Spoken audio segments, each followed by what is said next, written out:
नमस्कार, news room live में आपका स्वागत है। मैं हूं आपके साथ शीतल शर्मा और मेरे साथ मेरी सहयोगी शिफन शर्मा। आज बात होगी न्यूज रूम लाइव में देश से जुड़ी खबरों की और साथ ही साथ विदेशों से लेकर देश तक क्या हलचल है वो हर खबर आप तक पहुंचाएंगे। देश में बजट सत्र भी चल रहा है, इसके साथ साथ सियासत भी गर्म हो गई है। कई मुद्दों पर विपक्ष सरकार पर हमलावर है और विदेशों की हलचल इस वक्त शेयर मार्केट की सुर्खी बनी हुई है। हर खबर पर हमारी पैनी नजर होगी, आप हमारे साथ बने रहिएगा। लेकिन शुरुआत करेंगे न्यूज रूम लाइव की इस वक्त खास और अहम खबरों के साथ, कुछ अहम सुर्खियों के साथ। सबसे पहली आज की बड़ी खबर रहने वाली है डोनाल्ड ट्रंप को लेकर। जी हां, ट्रेड डील जो है वो डन हुई है, लेकिन क्या ट्रंप पिघले? क्या ये माना जा सकता है कि डोनाल्ड ट्रंप अब भारत के लिए पिघलते हुए नजर आ रही है, या डोनाल्ड ट्रंप को एहसास हो चुका है कि भारत बहुत बड़ा देश है, सबसे तेजी से बढ़ती हुई अर्थव्यवस्था है, ऐसे में उनको अगर भारत से किनारा करते हैं तो उनको नुकसान हो सकता है। तो क्या ये उन्हें एहसास हुआ है? ये आज का सबसे बड़ा विषय है। बिल्कुल, अब बात इसी ट्रेड डील को लेकर करेंगे, जहां पर इस ट्रेड डील का असर सीधे तौर पर शेयर मार्केट में देखने को मिल रहा है। क्या कुछ उतार चढ़ाव शेयर मार्केट में देखने को मिल रहे हैं, वो भी आपको विस्तार से बताएंगे। साथ ही बात होगी, जब भी कोई बड़ी डील होती है या कोई भी अंतर्राष्ट्रीय गतिविधि होती है तो जाहिर सी बात है विपक्ष उस पर अपने सवाल खड़े कर देता है। भारत अमेरिका ट्रेड डील पर कांग्रेस ने सवाल खड़े किए और कांग्रेस ने कहा है कि भाई कुछ भी होता है तो डोनाल्ड ट्रंप भारत के राष्ट्रीय प्रवक्ता बन जाते हैं या विदेश मंत्रालय के प्रवक्ता बन जाते हैं। जो भी इंफॉर्मेशन सामने आती है वो डोनाल्ड ट्रंप के जरिए आती है। इस पर फिलहाल सियासत गर्म हो गई। बिल्कुल, इसी बीच बात करेंगे संसद सत्र की। बजट सत्र जो है वो लगातार जारी है और आज इसका 5वां दिन है और आने वाले कल जो है प्रधानमंत्री नरेंद्र मोदी की तरफ से संबोधन किया जाएगा और वो संबोधित करते नजर आएंगे। और कल हमने देखा Rahul Gandhi, leader of opposition, भी सदन के अंदर बोलते नजर आए। आज क्या कुछ खास रहेगा वो भी आपको बताएंगे। बिल्कुल, साथ साथ बात उत्तराखंड की भी करेंगे। अंकिता भंडारी केस आपको याद होगा, 2022 में जब हत्या हुई थी तो कई सारे सवाल खड़े हुए थे। उसके बाद आरोपियों को सजा तो दी गई, लेकिन एक वीआईपी के नाम पर मामला गर्म है और विपक्ष के दबाव में अब सरकार ने सीबीआई से जांच की मांग की है और ये ऑफिशियल प्रक्रिया भी अब शुरू हो चुकी है। तो चलिए, ये थी कुछ मुख्य हेडलाइंस, लेकिन अब बात करेंगे आज की पहली और बड़ी खबर की। खबर जुड़ी है भारत और अमेरिका के बीच ट्रेड डील को लेकर। जी हां, कल राष्ट्रपति डोनाल्ड ट्रंप ने ऑफिशियली भारत और अमेरिका के बीच ट्रेड डील को लेकर बड़ी घोषणा की है और उस घोषणा के बाद प्रधानमंत्री नरेंद्र मोदी ने भी उस पर प्रतिक्रिया दी, विदेश मंत्रालय ने भी प्रतिक्रिया दी और अब ऑफिशियली इस ट्रेड डील को माना जा रहा है, ठप्पा लग गया है। ट्रेड डील होने पर पीएम मोदी का भव्य स्वागत आज किया गया।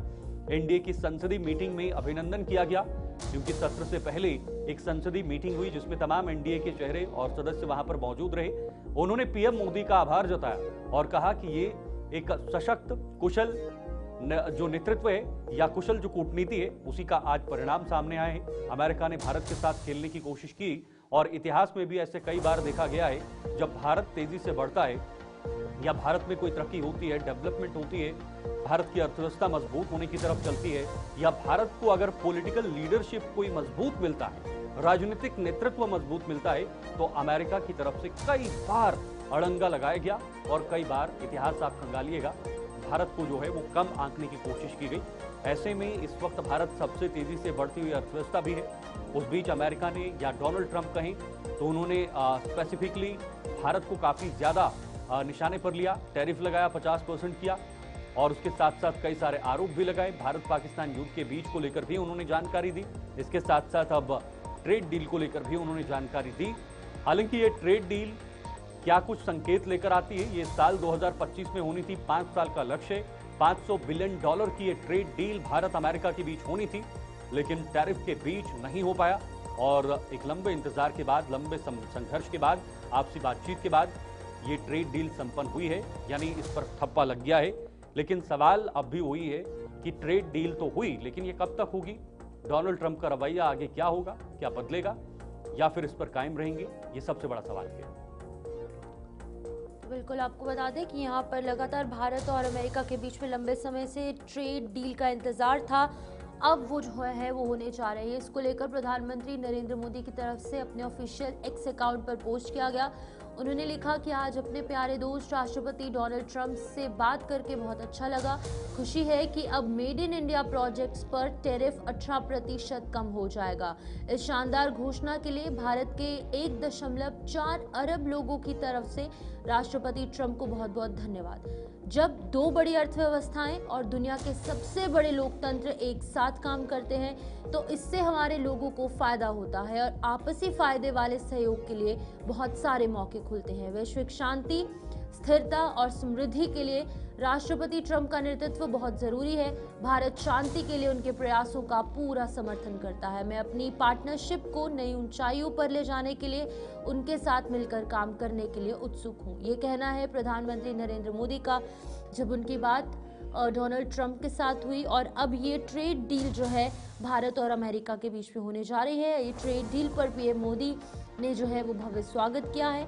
एनडीए की संसदीय मीटिंग के अंदर उनका अभिनंदन किया गया और पूरे देश के अंदर कहीं ना कहीं प्रधानमंत्री नरेंद्र मोदी के जो समर्थक हैं या फिर जो इस ट्रेड डील को समझते हैं वैश्विक स्तर पर, वो कहीं ना कहीं प्रधानमंत्री नरेंद्र मोदी की खुले दिल से तारीफ कर रहे हैं, क्योंकि अमेरिका के साथ इस तरीके की ट्रेड डील करना कोई छोटी बात नहीं है। टैरिफ के अंदर जो है वो कहीं ना कहीं कट ऑफ देखने को मिलेगा। बिल्कुल, देखिए 50% से 18% पर भारत का टैरिफ लाया गया है, जो एक उपलब्धि के तौर पर देखा जा रहा है। एस जयशंकर विदेश मंत्री ने, उन्होंने भी इस पर पोस्ट करते हुए लिखा है, पीएम नरेंद्र मोदी और राष्ट्रपति डोनाल्ड ट्रंप के बीच बातचीत के बाद द्विपक्षीय व्यापार पर हुई घोषणाओं का स्वागत है। इससे दोनों देशों की अर्थव्यवस्थाओं में ज्यादा नौकरियां पैदा होंगी, विकास को बढ़ावा मिलेगा और इनोवेशन बढ़ेगा। ये मेक इन इंडिया की कोशिशों को मजबूत करेगा और भरोसेमंद टेक्नोलॉजी संबंधों से बढ़ावा देगा। हमारे आर्थिक सहयोग में मौके सच में बहुत ज्यादा हैं और हमें उन्हें हासिल करने का पूरा भरोसा है। एक मजबूत आर्थिक रिश्ता हमारी रणनीतिक साझेदारी है और इसके लिए मजबूत नींव भी है, ये कहना है एस जयशंकर विदेश मंत्री का। लेकिन एक और बात जिस पर शायद पूरे देश की नजरें गई होंगी या जो कूटनीति को समझते हैं उनकी नजरें गई होंगी, डोनाल्ड ट्रंप ने ये भी कहा है कि भारत अब रूस से तेल नहीं खरीदेगा, भारत अब वेनेजुएला से तेल खरीदेगा, जो दुनिया का सबसे बड़ा तेल भंडारण है और अब अमेरिका के नियंत्रण में। ऐसे में क्या भारत और रूस के बीच जो स्थिर रिश्ते हैं, आज़ादी से लेकर अभी तक जो रिश्ते मजबूत हैं, प्रगाढ़ हैं, हर जगह पर रूस ने भारत की मदद की है, क्या वो सीधे रहेंगे या ट्रंप की वजह से फीके पड़ सकते हैं? अमित शाह की तरफ से भी इस पर खुशी जाहिर की गई। उन्होंने लिखा है कि भारत अमेरिका संबंधों के लिए आज का दिन बहुत बड़ा है, क्योंकि ट्रेड डील फाइनल हो गई है और टैरिफ को काफी कम कर 18% कर दिया गया। इससे मजबूत व्यापार संबंधों और आपसी विकास का रास्ता साफ हो गया है। इस ऐतिहासिक डील के लिए प्रधानमंत्री नरेंद्र मोदी और अमेरिका के राष्ट्रपति डोनाल्ड ट्रंप को बधाई देता हूं, जो हमारी रणनीतिक साझेदारी को और मजबूत करेगी और दोनों देशों और उनके लोगों को बहुत फायदा पहुंचाएगी। भारत और अमेरिका के बीच में व्यापार और बढ़ेगा, यानी कि पूरा नेतृत्व जो है इस समय यूनियन गवर्नमेंट का, वो कहीं ना कहीं खुशी जाहिर करता नजर आ रहा है। रक्षा मंत्री राजनाथ सिंह से लेकर प्रधानमंत्री नरेंद्र मोदी तक और उसी के साथ साथ फॉरेन मिनिस्टर एस जयशंकर और अब गृह मंत्री अमित शाह, सभी ने खुशी जाहिर की है कि अमेरिका जैसे सबसे बड़ी अर्थव्यवस्था जो पूरे विश्व में देखने को मिलती है, उसके साथ भारत के संबंध और ज्यादा मजबूत होते नजर आ रहे हैं। बिल्कुल, देखिए वर्तमान समय में भारत को अमेरिका की जरूरत है और अमेरिका को भारत की जरूरत है। स्किल के हिसाब से नितिन नवीन, बीजेपी के नवनियुक्त राष्ट्रीय अध्यक्ष, उन्होंने कहा भारत अमेरिका संबंधों में हुई ये नई प्रगति अभिनंदनीय है। माननीय प्रधानमंत्री जी को बधाई। उनके कुशल नेतृत्व में भारत में युवाओं के लिए नित नए अवसरों के द्वार खुल रहे हैं। भारत और अमेरिका यानी दुनिया के दो सशक्त लोकतंत्र के बीच प्रगाढ़ होते संबंधों का प्रभाव बहुत ही सकारात्मक और दूरगामी होने वाला है। ये निर्णय भारतीय अर्थव्यवस्था की प्रगति को नई गति देने का माध्यम बनेगा। इससे आत्मनिर्भर भारत और मेक इन इंडिया अभियान को भी नई ऊर्जा मिलने वाली है। तो पहले mother of all deal, EU के साथ भारत की डील डन, बहुत बड़ी डील में से एक, और उससे पूरी दुनिया में एक बहुत बड़ा हड़कंप, ट्रंप को बहुत बड़ा झटका। उन्हें लगा कि ईयू अगर भारत की तरफ बढ़ेगा तो उनके बीच व्यापारिक संबंध, रक्षा के समझौते मजबूत होंगे और इंपोर्ट एक्सपोर्ट की गतिविधियां बढ़ेंगी और भारत के पास जो वैकल्पिक मार्ग हैं वो खुल जाएंगे और अमेरिका ने जो टैरिफ लगाया उसका दबाव हटेगा। तो ऐसे में अमेरिका ने खुद ही सोचा कि भारत इस वक्त तेजी से बढ़ने वाली अर्थव्यवस्था है और भारत की सबसे बड़ी ताकत यहाँ की आबादी आबादी है। भारत की इस वक्त दुनिया में सबसे बड़ी आबादी वाला देश है। हालांकि 2011 के बाद सेंसस नहीं हुआ है, लेकिन एक आंकलन के तौर पर भारत सबसे बड़ा देश बन गया है आबादी के हिसाब से। ऐसे में मैन पावर हो या जो सप्लाई चेन होती है, इकोनॉमिक एक्टिविटीज होती हैं, वो सबसे ज्यादा होती हैं, वो सर्कुलेट होता है। तो अमेरिका को लगा कि भारत के साथ दूर होना उनके लिए नुकसान हो सकता है। भारत झुका नहीं और अमेरिका ने फिलहाल इस पर टैरिफ हटा दिया है।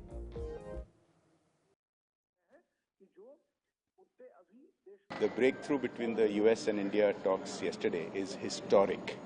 It is not just a trade deal that will redefine trade between the two largest democracies in the world, but also it will have a hugely positive impact on the rest of the world. It will help stabilize many aspects of trade and geopolitics. I wish to particularly congratulate Prime Minister Modi for his tireless efforts and his personal rapport with global leaders that has brought about this deal. Congratulate both leaders, President Trump and Prime Minister Modi, for this historic breakthrough.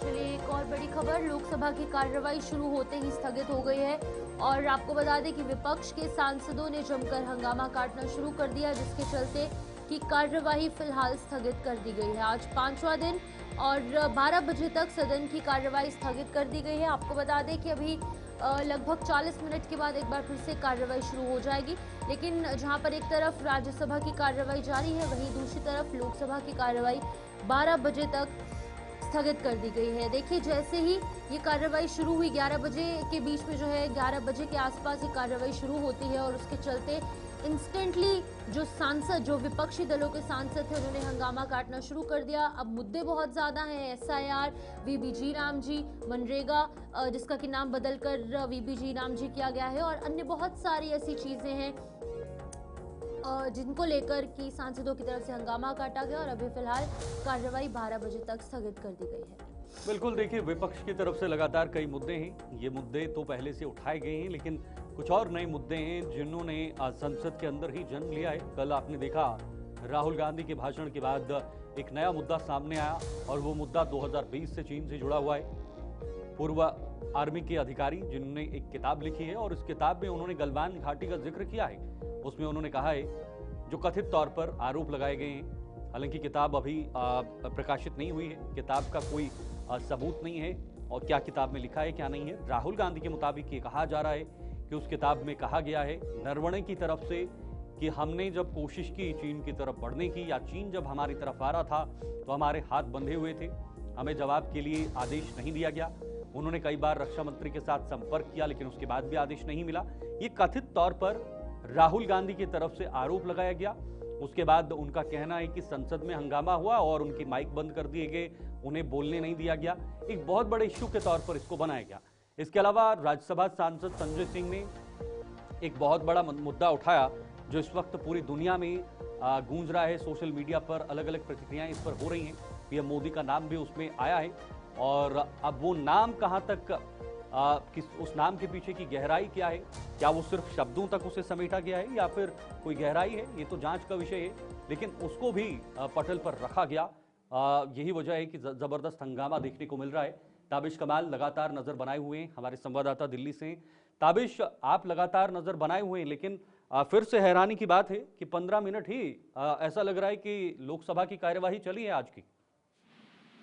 बिल्कुल, देखिए 15 minute भी मैं कहूँ शीतल ठीक से नहीं चली है। लगभग 12 से 13 मिनट ही कार्रवाई चली, क्योंकि 1-2 मिनट शुरुआत के वो जाते हैं इस सिटिंग में, तो वो तो बिल्कुल आप समझ लीजिए कि जिस तरह से लोकसभा की कार्रवाई मैं आपसे जब सुबह में आपसे बात कर रहा था तो उस वक्त भी मैंने ये कहा था कि शीतल, मुझे सांसदों के हाव भाव देखकर ऐसा नहीं लग रहा है कि कार्रवाई आगे चल पाएगी, और वही हुआ।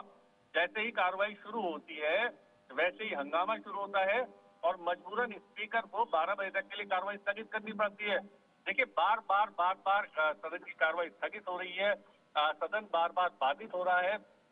और अगर अब देखा जाए तो ये दोनों तरफ से, क्योंकि दोनों तरफ से सदन की जो कार्रवाई है उसे चलाने के लिए सुचारू रूप से कोई कदम नहीं उठाए जा रहे हैं। सरकार की तरफ से भी मैं कहूँ कि कोई ऐसा बहुत महत्वपूर्ण कदम नहीं उठाया जा रहा। विपक्ष तो हंगामा करेगा। देखिए विपक्ष तो अपना जो राजनीतिक धर्म है उसको पूरा करेगा। विपक्ष तो कहेगा कि साहब आप इन मुद्दों पर चर्चा कीजिए।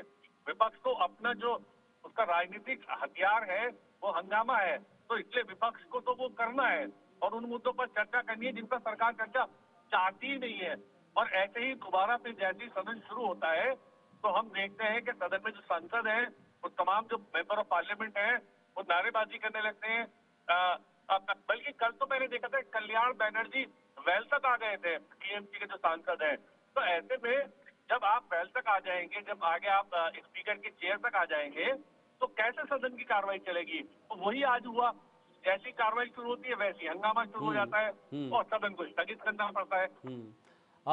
ताबिश, स्पेसिफिकली आज कौन सा मुद्दा रहा जो आज उठाया गया जिस पर हंगामा हुआ और तुरंत स्थगित करना पड़ा? देखिए, मुद्दा जो कल जहां बात कल खत्म हुई थी वहीं से आज शुरू हो जाती है। शीतल, आर्मी चीफ जो रहे हैं उनकी जो बुक है उसका अभी फिलहाल विपक्ष उसको टूल की तरह इस्तेमाल कर रहा है, वहीं से बात शुरू होती है। और अब तो देखिए विपक्ष के सांसदों का कहना ही है कि हम तो बहुत सारे मुद्दों पर चर्चा करेंगे, जिसमें से एप्स्टीन की जो फाइल है उस पर भी हम चर्चा चाहते हैं।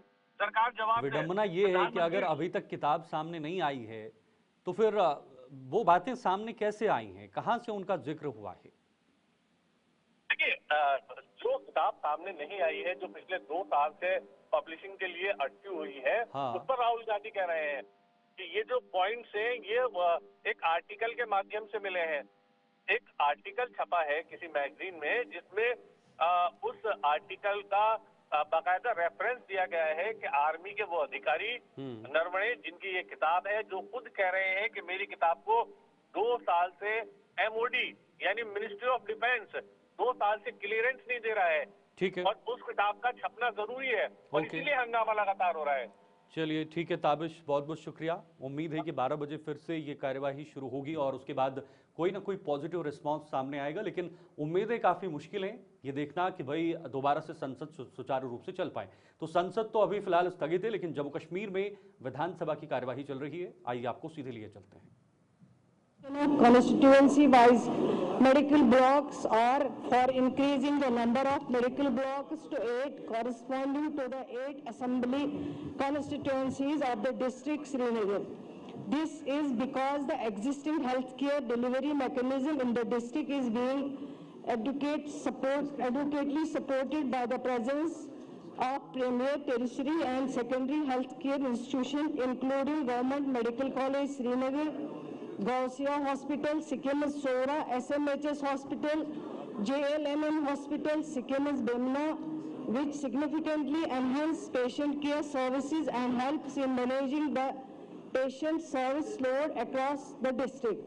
Any further decision regarding the creation of additional medical blocks shall be considered subject to assessment of requirement, feasibility, availability of manpower and infrastructure. Honourable speaker sir, मैंने सवाल पूछा था कि श्रीनगर में 15 लाख की पॉपुलेशन है सर। इन 15 लाख पॉपुलेशन को सर मेडिकल हेल्थ केयर से कैटर करती है सर 4 मेडिकल जोन्स में और 1 मेडिकल ब्लॉक में सर 4 मेडिकल जोन मैं नहीं समझता हूँ कि इंसाफ कर सकती है जो 13 लाख लोग जो है वहाँ सर। इन 4 जोनों में से 3 जोन ऐसे हैं जो कैटर करते हैं सर सिर्फ 2.5 लाख लोगों को। एक मेडिकल जोन बदमालू जिसमें मेरी लालचो कॉन्स्टिट्यूंसी भी आती है सर, एक पर्टिकुलर मेडिकल जोन जो है सर ये कैटर करता है 5.5 लाख लोगों को और फैसिलिटीज और स्टाफ जो है वो उतना ही है जितना बाकी जोन्स में है सर। तो जो एक जोन जहाँ पे 2.5 लाख लोगों को कैटर करता है उसमें भी दिक्कतें हैं आज। एक पर्टिकुलर बटमालू जोन 5.5 लाख लोगों को कैटर करता है, सर नाइंसाफी है सर। मेरी हुकूमत से ये दरख्वास्त होगी कि अगर वो 8 जोन नहीं बना सकते ठीक है, लेकिन कम से कम इस बदमालू जोन को 2 हिस्सों में तब्दील करके इसको डिवाइड करके ताकि मेडिकल हेल्थ की डिलीवरी जो है वो ठीक हो, बेहतर हो। तो मेरे लालचो कॉन्स्टिट्यूंसी में से इसी का नतीजा है कि आए दिन खंडों और ज़ेमन यूपीएससी में से स्टाफ नहीं होता है। चलिए कोई बात, आपका सजेशन आ गया। जहाँ तक ऑनरेबल मेंबर का जो सवाल था उसका जवाब हमने दे दिया, लेकिन मैं समझती हूँ कि इनका कंसर्न जो है वो सही है, क्योंकि अभी जहाँ मैंने जिक्र किया है जैसे इन्होंने भी कहा है 5.5 लाख के करीब जो पॉपुलेशन है उसको 4 जोन जो है वो ऑलरेडी उन एरियाज को कवर करते हैं और उसके अलावा जो हमारे पास हॉस्पिटल्स हैं, चाहे वो सिकिम्स हॉस्पिटल हो, JLNM हॉस्पिटल हो या बाकी जो भी हॉस्पिटल्स हैं, इस तरह की कोई दिक्कत वहाँ पे नहीं है जहाँ खुदा न खास्ता पेशेंटों को इलाज नहीं मिल रहा है। तो यही हमारी कोशिश है कि जो ऑलरेडी हमारे पास एग्जिस्टिंग है उसको हम ज़्यादा से ज़्यादा स्ट्रेंथन करें, ताकि तो इलाज में अगर कहीं दिक्कत आए वो दिक्कत ना आ सके। लेकिन जहाँ तक अपग्रेडेशन या बढ़ाने की बात इन्होंने ऑनरेबल मेंबर ने की है, वो अभी पॉसिबल नहीं है जब तक हम जो एग्जिस्टिंग हमारे पास है उसको फिलहाल ज्यादा से ज्यादा स्ट्रेंथन ना कर सके, तब तक हम इसको बढ़ा नहीं सकते हैं। जहां तक इन्होंने 2 जोन्स की बात की है वो भी इमीडिएटली फिलहाल पॉसिबल नहीं है, लेकिन जब भी सरकार इस चीज को कंसिडर करेगी, चाहे वो एक्सपेंशन की बात हो, चाहे वो जोन्स को, मेडिकल जोन्स को बढ़ाने की बात हो, तब मैं ऑनरेबल मेंबर को यकीन दिलाना चाहती हूं कि उस वक्त हम जरूर कंसिडर करेंगे, क्योंकि श्रीनगर सिटी जो है वो बहुत अहम है, वहां पे मेडिकल फैसिलिटीज बहुत जरूरी है और दूर दराज इलाकों से भी वहां पे रेफरल आते हैं, उनको भी देखना पड़ता है। इसलिए ये सरकार के ऑलरेडी अंडर कंसिडरेशन है कि हम ज्यादा से ज्यादा वहां तवज्जो दे सके ताकि पेशेंट केयर जो है वो बेहतर से बेहतर मिल सके। शुक्रिया। Now papers to be laid on the table. Janabi Omar Abdullah Sahab, Honorable Chief Minister. Chief Minister Sahab. Chief Minister Sahab. आप इनको बिजी मत रखिए, इनका बिजनेस है। Sir, I rise to lay on the table of the House a copy of the Jammu and Kashmir Jan Viswas Amendment to Provisions Ordinance 2025, Ordinance number 1 of 2025. Ordinance पेश किया गया. Now discussion and motion of thanks on Honorable Lieutenant Governor's address. Janab Shaukat Ahmed Ganai Sahab.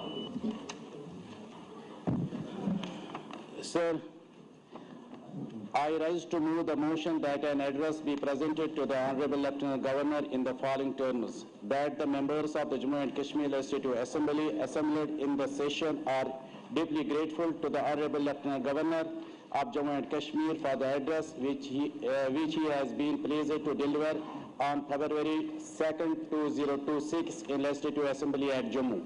Dr. Rameshwar Singh ji. Sir, I second the motion. तहरीक की गई है कि जनाबी lieutenant governor साहब को उनके खुतबे के लिए शुक्रिया हस्ब ज़ैल अल्फाज में पेश किया जाए कि जम्मू कश्मीर कानून साज असेंबली के मेंबरान जो इस इजलास में इकट्ठे हुए हैं, जनाबी लेफ्टिनेंट गवर्नर साहब के उस खुतबे के लिए जो उन्होंने सोमवार 2 फरवरी 2026 को सुबह 10 बजे कानून साज असेंबली में दिया, उनके निहायत शुक्रगुजार हैं। तहरीक ऐवान के सामने है। इस सिलसिले में जनाब मोहम्मद यूसुफ तारिगामी, जनाबी बलवंत सिंह मनकोटिया और जनाब सजाद गंजी लोन की तरफ से तरामी मौसूल हुई हैं। ऐवान का वक्त बचाने के लिए मैं इनको मूड तस्वुर करता हूँ। अब जनाबी लेफ्टिनेंट गवर्नर साहब के खुतबे के लिए शुक्रिया की तहरीक और तरामीम पर बैक वक्त बहस होगी।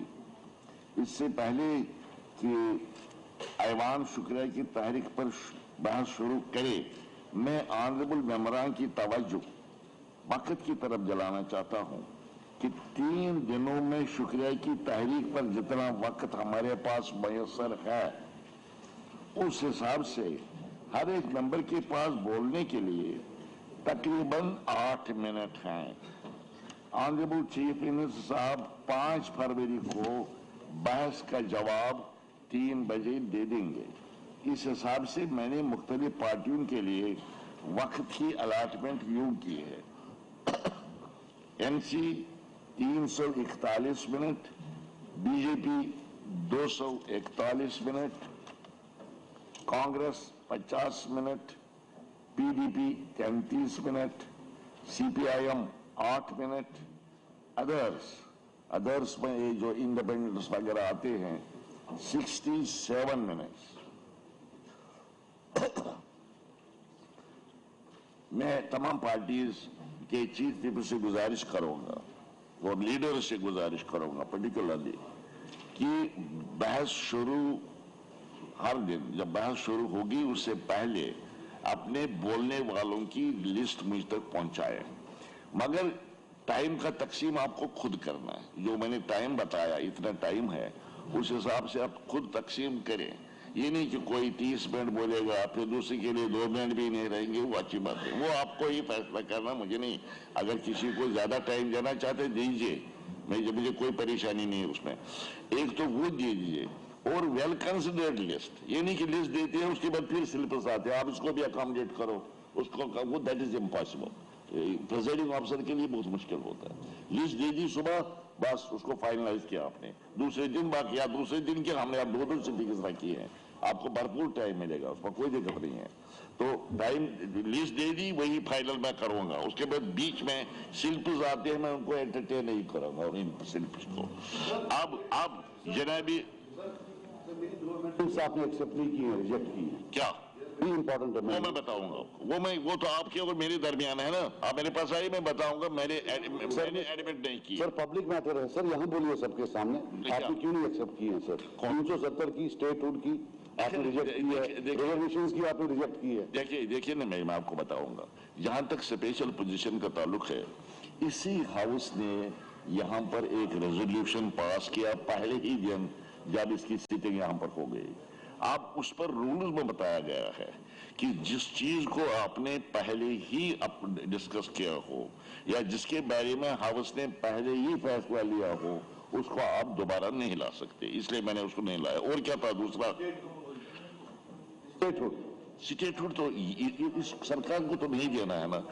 सवाल यह है कि स्टेटहुड अगर आप लाएंगे, फिर हाउस फैसला करेगा स्टेटहुड दे दो, हाउस को तो नहीं देना है ना आपको। यहाँ पर गवर्नर मोशन में इसमें ये जो मोशन ऑफ थैंक्स है, उन चीजों को अब लाइए जिसका जवाब यहाँ की सरकार दे सकती है या इसके बारे में यहाँ की सरकार फैसला ले सकती है। इस सिलसिले में चूंकि हम फैसला नहीं ले सकते, We don't pass laws in governor address. It's an intention कि सरकार क्या करेगी। लाज नहीं है, लाज की बात मैं नहीं कर रहा, मैं लाज की बात नहीं कर रहा हूँ। मगर सरकार को ना नहीं, मैं लाज की बात नहीं कर रहा हूँ। सरकार को फैसला करना है ना, मगर ये सरकार को फैसला नहीं कर सकती। That is my understanding of the rules. अगर आप अगर आपको बेहतर है इस नॉलेज रूल्स के बारे में, you convince me, I can revise my ruling, but this is my ruling. बस तशरीफ रखिए। जनाबी शौकत अहमद गनाई साहब बहस का आगाज करेंगे।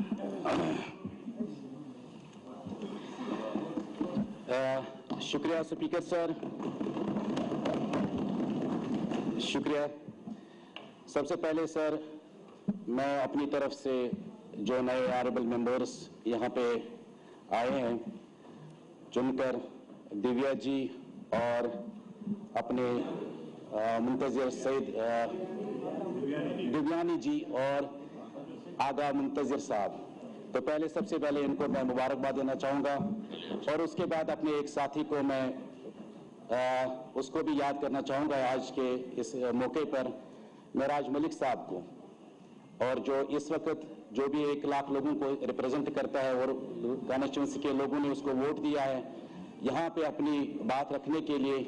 लेकिन आपके ज़रिए से, इस हाउस के ज़रिए से मेरी सरकार से जो होम मिनिस्ट्री है उनसे गुजारिश रहेगी कि उनके जो केस है उस पर नज़रसानी करके उसको जल्द से जल्द रिलीज़ किया जाए।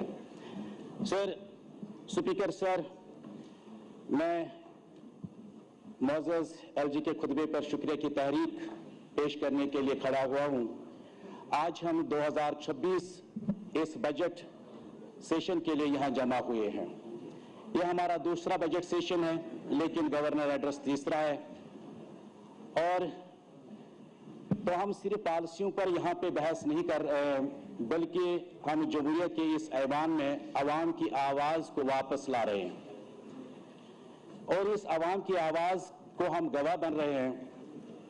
स्पीकर सर, एलजी साहब ने इस मुंतखब हुकूमत को एक संगमेल करार दिया है, जो बिल्कुल एक दुरुस्त बात है। लेकिन हमें इस बात को भी वाज़ा करना चाहिए कि ये संगमेल तभी पॉसिबल हुआ, तभी मुमकिन हुआ, जब जम्मू कश्मीर के लोगों ने हिम्मत और साबित कदमी से इस इलेक्शन में हिस्सा लिया और हमें इस हुकूमत करने का मौका दिया। और हमारी सरकार को इस चीज़ का एहसास है कि जो लोगों के एहसासात है, जो उनकी उम्मीदें हैं, हम उन पर खरे उतरेंगे और उनकी ख्वाहिश के मुताबिक हम इस ऐवान में उनके इश्यूज है, जो उनके मुश्किलात है, उनको दूर करने की कोशिश करेंगे। सर, कई बरसों से जो आवाम और ब्यूरोक्रेसी के दरमियान एक खलीज था, इस खलीज को इस हुकूमत के बनते ही उमर अब्दुल्ला साहब की सरकार ने उस खलीज को खत्म किया है और लोगों की आवाज अब हम सिर्फ यहाँ सरकारी अहकामात जारी नहीं कर रहे हैं, बल्कि उन लाखों लोगों के मैंडेट के ताबिया जिन्होंने तब्दीली के लिए वोट दिया है। स्पीकर सर, बरसों तक इख्तियार के ऐवान के दरवाजे आम आदमी के लिए बंद थे, लेकिन इस हुकूमत के बनते ही वो दरवाजे खुल गए और जिसकी अक्कासी गवर्नर एड्रेस में खुद ही हमको देखने को मिली कि ये इसीलिए मुमकिन हुआ जब हमारे ऑनरेबल एमएलएस और वज़रा गली कोचों में जाकर आम लोगों की बात सुनते हैं और उस बात को सुनकर, उनकी मुश्किलातों को सुनकर इस हुकूमती निज़ाम का वो हिस्सा बनाते हैं और वही ये सिर्फ हुक्मरान नहीं बल्कि अवामी इंतजामिया के दरमियान एक मजबूत पुल है और हमें हमारी हुकूमत को इस बात का बखूबी एहसास है कि हमें लोगों के लिए, भलाई के लिए काम करना है और इंशाअल्लाह रहमान हम करते हैं और करते भी रहेंगे। जनाब स्पीकर सर, मुश्किल हालात के बावजूद हमारी सरकार ने अवाम की उम्मीदों पर खरे उतरने की पूरी कोशिश की है।